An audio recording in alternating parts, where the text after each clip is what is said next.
معاملہ پھر عدالت تک پہنچا اور پارلیمنٹ کے منظور کردہ review of order and judgment act کو چیلنج کر دیا گیا۔ چیف جسٹس اور ساتھی ججز نے اس قانون کو آئین سے متصادم قرار دیا اور کہا کہ اس سے مقدمہ بازی کا ایک نیا سیلاب امڑ آئے گا۔ دلچسپ بات یہ ہے کہ 19 جون کو محفوظ شدہ فیصلہ 11 اگست کو اس وقت سنایا گیا جب قومی اسمبلی تحلیل ہو چکی تھی۔ سابق وزیر قانون اعظم نذیر تارڑ نے کہا کہ عدالت نے پارلیمنٹ کی عدم موجودگی کا فائدہ اٹھایا ہے تاکہ فیصلے کی روشنی میں مزید قانون سازی نہ ہو سکے۔ پارلیمنٹ نے ایک اور قانون supreme court practice and procedure act کی صورت میں منظور کروایا، جس کے ذریعے صرف چیف جسٹس کی ذات تک محدود سوموٹو نوٹس کار عدالت کے تین سینئر ترین ججز تک پھیلایا گیا اور بینچز کی تشکیل کا اختیار چیف جسٹس کے ساتھ ساتھ 2 سینئر ترین ججز پر مشتمل کمیٹی کو سونپا گیا تھا۔ چیف جسٹس نے اسے عدلیہ میں مداخلت کی کوشش قرار دیتے ہوئے پہلی ہی سماعت پر معطل کر دیا۔ اس معاملے پر حکومت کی جانب سے شدید احتجاج کیا گیا۔ چیف جسٹس کو طلب کرنے کی بات بھی ہوئی، اسپیکر نے خط لکھا، خود سپریم کورٹ نے اپنے ججز نے بھی بینچ کی تشکیل پر اعتراضات اور سوالات اٹھائے، یہاں تک کہ سینئر ترین جج جسٹس قاضی فائز عیسیٰ نے کہا کہ پارلیمنٹ کے پاس کردہ قانون یا بحال ہوتا ہے یا کالعدم ہوتا ہے، سپریم کورٹ اسے معطل نہیں کر سکتی۔ سینئر جج جسٹس فائز عیسیٰ اور چیف جسٹس بھی کئی معاملات پر ان دونوں میں شدید اختلاف نظر آیا۔ ایک مقدمے ایسا بھی ہوا کہ چیف جسٹس کے ساتھ ساتھ قاضی فائز عیسیٰ کے عدالتی فیصلے کو رجسٹرار کے جاری کردہ نوٹیفیکیشن کے ذریعے معطل کیا گیا، جس کے بعد جسٹس قاضی فائز عیسیٰ کے خط پر حکومت نے رجسٹرار سپریم کورٹ کی خدمات واپس لینے کا آرڈر جاری کر دیا، لیکن چیف جسٹس نے انہیں عہدہ چھوڑنے سے روک دیا۔ چیف جسٹس عمرتا بندیال کے دور میں سپریم کورٹ میں ججز میں تقسیم کے تاثر کو بھی تقویت ملی۔ اہم مقدمات میں سینئر ججز کو نظر انداز کرنا، ہم خیال بینچ کی تشکیل، سپریم کورٹ میں جونیئر ججز کی ایلیویشن نے بھی اس کو مزید گہرا کیا۔ جسٹس قاضی فائز عیسیٰ اور جسٹس طارق مسعود نے خطوط لکھ کر اپنے تحفظات کا اظہار کیا۔ یہ تناؤ اس قدر بڑھا کہ چیف جسٹس کو اجلاس کی آڈیو اور منٹس پبلک کرنے پڑ گئے۔ ایک اور اہم معاملہ آڈیو لیکس کا بیانہ۔ حکومت نے چیف جسٹس کی ساس اور پی ٹی آئی وکیل خواجہ طارق رحیم کی اہلیہ اور دیگر سیاستدانوں، وکلاء اور صحافیوں کی آڈیو لیکس کے تحقیقات کے لیے جسٹس فائز عیسیٰ کی سربراہی میں 3 رکنی کمیشن تشکیل دیا۔ چیف جسٹس نے اس کمیشن کے نوٹیفیکیشن کو ہی کالعدم قرار دے دیا، یوں یہ تحقیقات شروع ہونے سے پہلے ہی ختم ہو گئی۔ یہاں ناظرین یہ بتانا ضروری ہے کہ مبینہ آڈیو سامنے آنے کے بعد بار کاؤنسلز نے جسٹس مظاہر اکبر نقوی کے خلاف سپریم جوڈیشل کاؤنسل میں مس کنڈکٹ کی شکایات درج کی، لیکن چیف جسٹس نے خود اپنے ریمارکس میں یہ واضح کیا کہ جسٹس مظاہر کو بینچ میں شامل کرنا کسی کو خاموش پیغام دینا ہے۔ ایک اور اہم case chairman P T I کی القادر ٹرسٹ کیس میں گرفتاری کا بھی تھا، جس کو سپریم کورٹ نے کالعدم قرار دیا، بلکہ عدالت میں دیکھ کر خان صاحب کو گڈ ٹو سی یو بھی کہا گیا، اور آج اپنے آخری کیس میں بھی ان کا مکالمہ یہی تھا، گڈ ٹو سی یو۔ اب تاریخ ان کو گڈ یا بیڈ کن الفاظ میں یاد کرے گی تو تاریخ ہی کرے گی۔ پروگرام میں آج گفتگو کرنے کے لیے بیرسٹر اعتزاز احسن صاحب میرے ساتھ موجود ہیں، سینئر وکیل ہیں، پاکستان پیپلز پارٹی کے سینئر رہنما ہیں۔ شعیب شاہین صاحب ساتھ موجود ہیں، پاکستان تحریک انصاف کے وکیل بھی ہیں اور ساتھ ساتھ سینئر رہنما بھی ہیں۔ شعیب صاحب، ذرا میں آپ سے بات کا آغاز کرنا چاہ رہی ہوں۔ سر، چیئرمین پی ٹی آئی کی درخواست پر سپریم کورٹ نے یہ نیب ترمیم کا جو سارا معاملہ ہے، اس پر آج انہوں نے فیصلہ بھی دے دیا ہے۔ اب نون لیگ اور پاکستان پیپلز پارٹی کی جو مرکزی قیادت ہے، ان کے خلاف جس طرح سے میں بھی بتا رہی تھی، تمام کیسز دوبارہ کھل جائیں گے۔ آپ کی جانب سے، آپ کی پارٹی کی جانب سے اس کا بڑا خیر مقدم بھی کیا گیا ہے۔ سر، کیا ان کیسز میں اتنی جان ہے کہ اگر یہ کیسز دوبارہ کھل بھی جاتے ہیں تو اس کے اوپر وہ جو آپ لوگ سمجھ رہے ہیں وہ فیصلہ حاصل کر پائیں؟ کیونکہ پچھلے 4 سال پاکستان تحریک انصاف کی حکومت رہی، یہ کیسز بھی چلتے رہے، لیکن اس وقت تو کچھ نہیں نکلا ان میں سے۔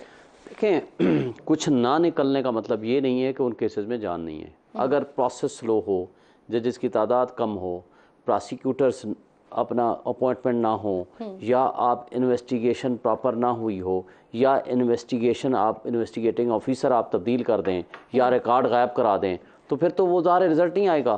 لیکن جو چیزیں اسٹیبلش اینڈ ایڈمیٹڈ ہیں، وہ ریکارڈ اسٹیبلش کرتا ہے، اور ان کو ان کی اس ایویڈنس کے ہوتے ہوئے آپ پروسیڈنگز تو کریں، قانون کے مطابق آپ چلائیں کیس کو۔ لیکن یہ کہنا اگر ان کیس یہ کمزور ہوتے تو یہ کبھی نیب لا کو بدلتے نہ۔ انہوں نے آتے ساتھ پہلا کام یہ کیا، انہوں نے اپنا مقدمہ سامنے رکھا، اپنا لا منسٹر۔ تو آپ کی حکومت میں تو اس کے فیصلے بھی آ جاتے ہیں۔ دیکھیں، میری حکومت نے تو نہیں چلانے تھے نا، یہ نیب نے چلانے تھے۔ نیب کے انویسٹیگیٹنگ آفیسرز نے چلانے تھے، پراسیکیوٹرز نے چلانے تھے، یا کورٹ نے چلانا تھا۔ حکومت کا تو ایس سچ تعلق نہیں ہے۔ پولیٹیکل وکٹمائزیشن کے ذریعے تو آج خان صاحب کو جس طریقے سے اندر رکھا گیا ہے وہ سب کچھ آپ کے سامنے ہے. 180 کے زائد مقدمات کہا جا رہا ہے کہ خان صاحب بھی اس میں پھنسیں گے. بھائی خان صاحب تو پہلے ہی پھنسے ہوئے ہیں, پہلی بات. دوسری بات ہے کہ خان صاحب نے تو یہ پھنسنے یا نہ پھنسنے کا کوشچن ہی نہیں ہے.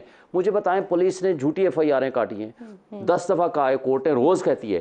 تو کیا پورا ابھی آپ نے کہا کہ پولیٹیکل وکٹمائزیشن کا شکار خان صاحب کو کیا جا رہا ہے. آج جس طرح سے آپ لوگ نیب کے اوپر یا حکومت کے اوپر الزام لگاتے ہیں تو اسی طرح کے الزامات تو اس وقت آپ کی حکومت پر خان صاحب کے اوپر لگتے تھے کہ وہ نیب کو استعمال کر رہے ہیں, پولیٹیکل وکٹمائزیشن کر رہے ہیں. جو پولیٹیکل وکٹمائزیشن یا پولیٹیکل انجینئرنگ ہے یہ ماضی میں بھی ہوئی ہے, یہ مشرف کے زمانے میں بھی ہوئی ہے, آپ کے دور میں بھی ہوئی ہے. نہیں میرے دور میں نہیں, یعنی اس زمانے میں بھی ہو سکتی ہے اور آج بھی جاری و ساری ہوگی.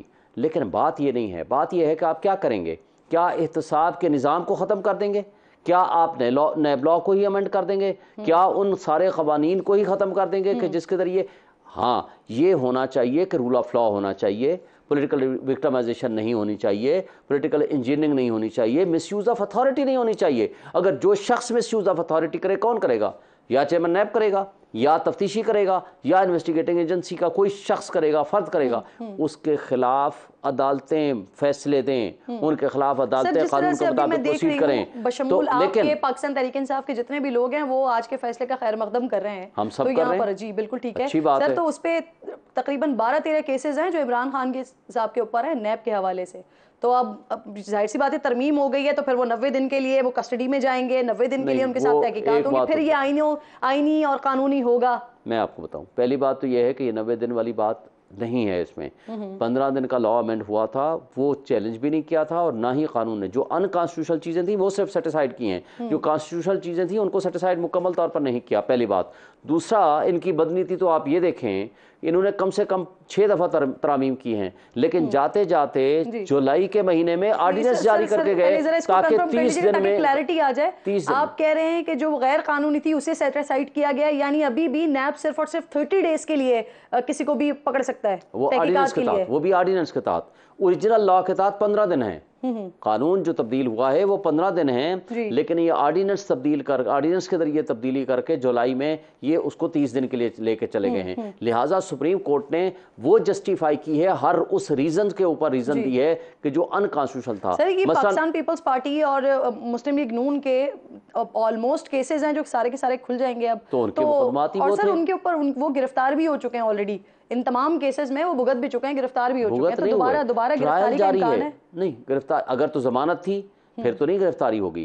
ضمانت پہ رہیں گے لیکن ٹرائل چلے گا, وہ ریفرنسز ختم نہیں ہو جائیں گے. اگر انکوائری سٹیج تھی وہ وہیں انکوائری سے شروع ہو جائے گا, اگر انویسٹیگیشن سٹیج تھی تو انویسٹیگیشن سے سٹارٹ ہو جائے گا. لیکن بات یہ ہے کہ ان مقدمات کا وہیں سے سٹارٹ ہوگا جس جگہ پہ ان کو ختم کیا گیا تھا. لیکن دیکھیں, آپ احتساب کے نظام کو کبھی اس طریقے سے ختم اٹھا کر کے باہر نہیں پھینک سکتے. اگر یہ پھینک دیں گے تو جتنی کرپشن ہمارے ملک میں ہے اس کا 10 گنا بڑھ جائے گی. آپ نے جو انہوں نے امینڈمنٹ لا کی ہے, آپ نے دیکھا, اگر آپ کو ایک ایک کیس میں بتا سکتا ہوں, انہوں نے دیکھا کہ ہاں 45 کروڑ کا مقدمہ ہے, چلیں جی ہم اس کی لمٹ ہی 50 کروڑ کر دیتے ہیں. اچھا جی, اس میں جیسے سعد رفیق وغیرہ کا کیس تھا, 86 جناب 85 یا 86 ان کے لوگ ہیں جنہوں نے شکایت درج کی ہے. انہوں نے کہا جب تک 100 افیکٹڈ بندہ نہیں آئے گا تب تک یہ مقدمہ مینٹینیبل ہی نہیں ہوگا. تو اس طرح کی, اچھا پھر بے نامی دار کی جو لینگویج چینج کی, جو فیملی کی لینگویج چینج کی, اچھا کرپٹ پریکٹسز کی. مجھے بتائیں, ایک شخص کے پاس 1 کروڑ روپیہ اگر اس کی آمدنی کا ذریعہ ہے, وہ اس کے اکاؤنٹ میں پڑے ہوئے ہیں 5 ارب روپیہ, وہ یہ نہیں ثابت کرے گا کہ میرے پاس کہاں سے آئے ہیں, وہ ثابت کرے گا پراسیکیوشن. رانا ثناء اللہ صاحب کہہ رہے ہیں کہ جو فیصلہ آج آیا ہے نا, یہ پاکستان تحریک انصاف کے خود گلے پڑنے والا ہے. دیکھیں نہیں, بالکل غلط بات ہے. دیکھیں اگر تو قانون کے مطابق چلنا ہے تو پھر کوئی گلے پڑنے والا نہیں ہے. اگر قانون کا مس یوز کرنا ہے تو پھر جو چاہیں ڈال دیں. آپ مجھے بتائیں 180 جو مقدمے بنائے ہیں, کیا وہ جینون ہیں؟ کیا وہ قانون کے مطابق ہیں؟ کیا وہ آپ پولیٹیکل وکٹمائزیشن کا نہیں ہے پولیس کے جو کیس بنائے ہیں؟ تو بات یہ نہیں ہے, بات یہ ہے کہ اگر جس ملک میں, اچھا ایک بات اور بھی کی جا رہی ہے کہ جناب اس کے ذریعے تو سرمایہ کاری نہیں آئے گی, کوئی کام نہیں کرے گا. بھائی یہ قانون 16 مہینے کے لیے نہیں تھا نا, 17 مہینے 16 مہینے جو ہوئے ہیں نہیں تھا نا, تو کیا سرمایہ کاری آ گئی؟ کیا روزگار مل گیا؟ کیا غربت اور مہنگائی ختم ہو گئی؟ دیکھیں رول آف لا جس ملک میں نہیں ہوتا، جہاں ادارے قانون کے دائرے میں نہیں رہتے، جہاں مس یوز آف اتھارٹی ہوتی ہے، جہاں چار دیواری کی پامالی ہوتی ہے، جہاں قانون اور انصاف کا قتل ہوتا ہے، کوئی سنگل آدمی وہاں سرمایہ کاری کے لیے نہیں سر آتا۔ اپنا آنیسٹ اوپینین دیجیے گا، ویسے آپ کو نہیں لگتا کہ نیب کی وجہ سے پاکستان کی بدنامی بہت زیادہ ہوئی ہے؟ عدالت کے اندر سے زیادہ میڈیا ٹرائل بہت زیادہ ہوا ہے، پھر اس میں کچھ شقیں ایسی تھی جنہیں برقرار رہنا چاہیے تھا، جیسے گرفتاری سے پہلے جو شواہد کی دستیابی ہے اس کو یقینی بنانا، عدالت کو 1 سال میں فیصلے کا پابند کرنا، کچھ یہ ایسی شقیں تھیں وہ ابھی بھی موجود ہیں۔ وہ تو ہیں، اس پہ تو کوئی پابندی نہیں ہے، اس میں بلکہ اس سے بھی کم ٹائم ہے۔ پچھلے لاء میں تو میرے خیال 7 دن میں فیصلہ کرنے کا آرڈر ہے، کرتے نہیں ہیں نا۔ لیکن بات یہ ہے کہ کریں نا، ججز کی تعداد بڑھائیں، فیصلے کریں میرٹ پہ آپ۔ لیکن اصل مسئلہ جگ انصائی یہ نہیں ہے کہ آپ بندے اٹھا کے لے جاؤ، آپ عدالت میں ہی پیش نہ کرو۔ یہ جگ انصائی نہیں ہے آپ 10 دفعہ عدالت ضمانت دے، آپ بندوں کو اٹھا کے لے جائیں، ہتھکڑیاں لگا کے لے جائیں۔ نقص امن کا قانون سب سے زیادہ استعمال کیا ہے اس فاشسٹ حکومت نے، پی ڈی ایم کی جماعتوں نے۔ مجھے بتائیں ایک بندہ، اب پرویز الہی کو کس قانون میں لے آئے؟ پرویز الہی 4 مہینے سے جیل میں ہے وہاں، اس کو خطرہ پڑ گیا کہ وہ امن کے لیے خطرہ ہے اسلام آباد میں، 3 MPO لگا کے اٹھا کے لے آئے۔ کیا یہ نظام ہے؟ اگر انصاف ہوگا تو یہ جگ انصائی ہے ہماری۔ قانون ہو، قانون کی بالادستی ہو، قانون کا اطلاق اکراس دی بورڈ سب کے اوپر ہو، لیکن اس کا مس یوز نہ ہو۔ جب ہماری authorities miss use of law کرتی ہیں تب ہماری جگ انصائی بھی ہوتی ہے، ہمارے ملک کا نظام انصاف اور نظام قانون بھی کمپرومائز ہوتا ہے، اور ججز کو بھی کمپرومائز نہیں ہونا چاہیے، انڈیپینڈنٹ ہونا چاہیے۔ سر یہ کہ اگر لا انفورسمنٹ ایجنسی آپ کا اختلافی نوٹ ہے، یہ ضرور آپ نے دیکھا ہوگا، وہ اپنے اختلافی نوٹ میں کہہ رہے ہیں کہ یہ قانون کا یہ والا مسئلہ نہیں ہے، یہ مسئلہ ہے یہ پارلیمنٹ کا، جو پارلیمنٹ کی حدود ہے، یہ جو پارلیمنٹ کے فیصلے ہیں، پارلیمنٹ کے اختیارات ہیں، اس میں ان اختیارات میں مداخلت کا معاملہ ہے۔ دیکھیں یہ کس نے کہا ہے کہ پارلیمان کو اختیار نہیں ہے؟ کوئی بھی نہیں کہتا۔ پارلیمان ہی وہ واحد فورم ہے جس نے قانون بنانا ہے، وہ ایون آئین میں ترمیم کر سکتی ہے بٹ ود 2/3 میجورٹی۔ لیکن دیکھنا یہ ہے کہ جب کوئی لا پرسن اسپیسیفک ہوگا، کوئی قانون بنیادی حقوق کے خلاف ہوگا، کوئی قانون انریزنیبل ہوگا، جو کسی اس طرح کا قانون ہوگا، اس کو جوڈیشل ریویو کی پاور ہمیشہ، ایون ہائی کورٹ کا سنگل جج بھی اس کو سیٹیسائیڈ کر سکتا ہے، ختم کر سکتا ہے۔ آپ کا آرٹیکل 8 یہ کہتا ہے کہ کوئی بھی قانون جو بنیادی حقوق کے خلاف ہوگا وہ وائڈ اور کالعدم تصور کیا جائے گا۔ تو آپ نے اس ٹچ سٹون پہ، مجھے بتائیں پبلک منی کوئی کھا جاتا ہے، وہ آپ میں ہم سب کا پیسہ ہے، کیا ہمارے بنیادی حقوق نہیں ہیں؟ ہمارے بنیادی حقوق کے خلاف اگر کوئی بھی قانون بنتا ہے تو اس کو کوئی شخص بھی چیلنج کر سکتا ہے، اور یہ سپریم کورٹ نے بالکل درست کرا ہے۔ جو منصور شاہ صاحب نے پرنسپل آف لا کی بات کی ہے 100% درست ہے، لیکن کوشچن یہ ہے کہ جوڈیشل ریویو کی پاور کس کی ہے؟ وہ پھر سپیریئر کورٹ کی ہے، اور سپریم کورٹ فائنل اتھارٹی ہے سر ایک اور جس نے معاملہ دیکھنا ہے۔ یہ، اگر یہ سپریم کورٹ میں جو پریکٹس اینڈ پروسیجر بل ہے اس پر فیصلہ سنا دیتی ہے تو اس سے آپ کیا سمجھتے ہیں؟ ایک نیا آئینی بحران جو ہے وہ جنم لے گا، یا جو بحران ہے وہ ختم ہوگا؟ کیونکہ اس سے پرانے چیف جسٹس کے فیصلوں پر obviously سوالات اٹھیں گے۔ نہیں دیکھیں، پہلی بات تو یہ ہے کہ فرض کرو وہ اس کو کالعدم قرار نہیں دیتی، ڈسمس کر دیتی ہے پٹیشنیں، وہ قانون بحال ہو جاتا ہے، تو اس کا اطلاق مستقبل سے ہوگا نا، آگے سے ہوگا۔ پرانے فیصلے تو اس وقت تو وہ آرڈر سسپینڈڈ تھا، جب وہ بل ہی سسپینڈڈ تھا، اس کا امپلیمنٹیشن سسپینڈڈ تھی، وہ بیک ڈیٹڈ نہیں ہوگا، اس سے کوئی فرق نہیں پڑتا۔ بیرسٹر احتجاج بھی مجھے جوائن کر چکے ہیں، بہت شکریہ۔ السلام علیکم احتجاج صاحب۔ السلام علیکم۔ احتجاج صاحب فرمائیے گا سر، یہ سپریم کورٹ نے نیب ترامیم کالعدم قرار دے دی ہیں، تحریک انصاف کی جانب سے بڑا اس فیصلے کو خیر مقدم کیا جا رہا ہے، لیکن کچھ لوگوں کی رائے یہ ہے کہ اب سخت قوانین کا سامنا خود تحریک انصاف کو ہی کرنا ہوگا، اور وہ ہی سب سے زیادہ اس سے متاثر ہوں گے۔ احتجاج صاحب آپ کیا سمجھتے ہیں؟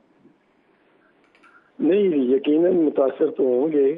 اگر اس قسم کا احتساب ہی چلتا رہا کہ یک طرفہ اور جانبدارانہ احتساب چلتا رہا تو پھر تو وہ احتساب ہوگا ہی صرف ایک جماعت کا، دوسری جماعتوں کا تو نہیں ہوگا، یا 2 جماعتوں کا ہوگا۔ کچھ ہمیں بھی خدشات ہو رہے ہیں کہ اس قسم کا کوئی ہمارے بارے میں بھی یہ کرنا کہ سوچ رہے ہیں، آج کل اخباروں میں ہی تھا تو۔ لیکن یہ تو وہ تو بالکل ہی پھر بھونڈا مذاق ہوگا نا کہ اتنا یہ جانبدارانہ اگر انہوں نے کر دیا احتساب کا عمل، تو وہ تو پہلے ہی